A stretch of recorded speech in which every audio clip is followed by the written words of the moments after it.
Epione pain management and regenerative centre. ఇక మీ నొప్పులు శాశ్వతం కావు. దుష్ప్రచారాలు చేస్తున్నారు అంటే వాళ్ళకి దేశంతో ఈ దేశం యొక్క ఉన్నతి కానీ, ఈ దేశం యొక్క భవిష్యత్తు కానీ, ఈ దేశం యొక్క కీర్తి కానీ, ఈ దేశం యొక్క అభివృద్ధి కానీ వాళ్ళు కాంక్షించడం లేదు. ఒక విషయాన్ని నరేంద్ర మోదీ గారు అంటే ఒక విషయాన్ని వెలుగొడతా ఉన్నాయి ప్రతిపక్ష పార్టీలని కూడా. ఒకటి మాట్లాడితే దాన్ని ఇంకో రకంగా దాన్ని తిప్పి సోషల్ మీడియాలో రాయించడము, చూపించడము, అమిత్ షా గారు మాట్లాడిన మాటలు ఇంకో రకంగా వాటిని సోషల్ మీడియాలో వాటిని క్రియేట్ చేయడము, వాటిని సోషల్ మీడియాలో అంటే కేవలం సోషల్ మీడియా ద్వారానే దుష్ప్రచారం చేసి ప్రజలను ఈరోజు రెచ్చగొట్టి ఈ యొక్క ఎన్నికల్లో ఏ విధంగా భారతీయ జనతా పార్టీ ఓడగొట్టాలనేటువంటి లక్ష్యంతో ఈరోజు కాంగ్రెస్ పార్టీ ఇంకా వాళ్ళ మిత్రపక్షాలు పనిచేస్తుంది. ఈ రాష్ట్రంలో చూసుకుంటే కూడా ఈరోజు మతపరమైనటువంటి రాజకీయాలు మాట్లాడి, కులపరమైనటువంటి రాజకీయాలు మాట్లాడి రెచ్చగొడుతున్నటువంటి పార్టీలు ఎవరో మనం అందరం చాలా స్పష్టంగా చూస్తా ఉన్నాం. ఈరోజు ఓడిపోతామనేటటువంటి భయంతో అందరూ కూడా మోదీ మోదీ మోదీ అంటున్నారు. దేశంలో నరేంద్ర మోదీ గారు ప్రధానమంత్రి కావాలని కోరుకుంటున్నారు.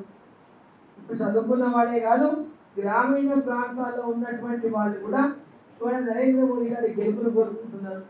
మరి దీన్ని చూసుకొని జీవించుకోలేనటువంటి మరి కాంగ్రెస్ పార్టీ అంబేద్కర్ రాసినటువంటి రాజ్యాంగం రద్దు చేస్తాడు నరేంద్ర మోదీ గారు వస్తే అన్నటువంటి దుష్ప్రచారం చేస్తున్నారు.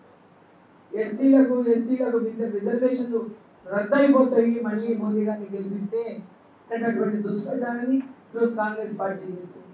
అంటే రాజకీయాల్లో ఎంతకైనా దిగజారుతామనేటువంటిది ఇవాళ వాళ్ళు మాట్లాడుతున్నటువంటి మాటలు కానీ, వాళ్ళు చెప్తున్నటువంటి భాష కానీ చాలా స్పష్టంగా చూసినటువంటి వీరందరూ విజ్ఞానులు, విజ్ఞులు, వీరందరూ కూడా సొసైటీలో మరి ఇంటలెక్చువల్స్, అడ్వకేట్స్ అంటే కూడా సమాజం ఏ వైపు తీసుకెళ్తా ఉన్నారో ఒకసారి మనం అంతా కూడా ఆలోచన చేయాల్సినటువంటి అవసరం ఉంది.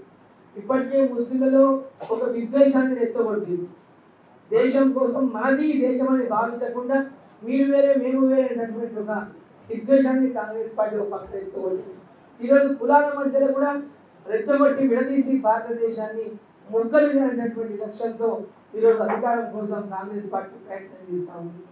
ఈరోజు ఏ లక్ష్యము లేకుండా కేవలం ఒకే లక్ష్యం, అధికారం అనేటటువంటి లక్ష్యంతో ఈరోజు ప్రతిపక్షాలు అంటే మాట్లాడవలసినటువంటి మాటలు, మోదీ గారికి ప్రధానమంత్రి అనేటువంటి గౌరవం లేకుండా కూడా మాట్లాడుతూ ఉన్నారు. ఈ దేశ గౌరవాన్ని తగ్గించే విధంగా మాట్లాడుతూ ఉన్నారు. కాబట్టి మీరు అందరూ కూడా ఈ విషయాన్ని గ్రహించాలని చెప్పి నేను కోరుతా ఉన్నా. మరి జిల్లాకు మనకు ముఖ్యమంత్రి అయినది సంతోషపడిన అందరం. మన జిల్లాలో రాష్ట్రంలో కాంగ్రెస్ పార్టీ అధికారంలోకి వచ్చింది.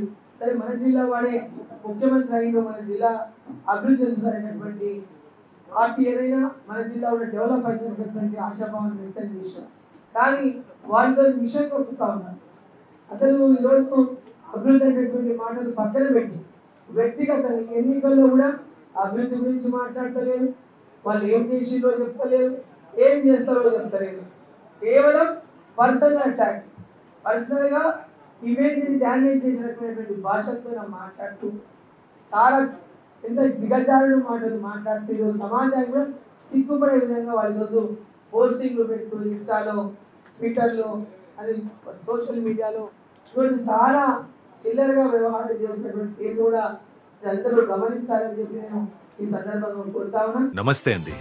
ఇది వ్యాపారం గురించి కాదు, ఓటు గురించి. ఎన్నికల్లో ఓటు వేయడం మన హక్కు మాత్రమే కాదు, కర్తవ్యం. ఎంతో మంది మహా నేతలు శ్రమించి ప్రాణత్యాగం చేసి ఈ అవకాశాన్ని మనకిప్పించారు. అందరూ ఓటు వేద్దాం. ఎందుకంటే ఓటు హక్కు ఊరికే రాదు. నా ఓటు ఎవరికో తెలుసా? అది సీక్రెట్ అండి.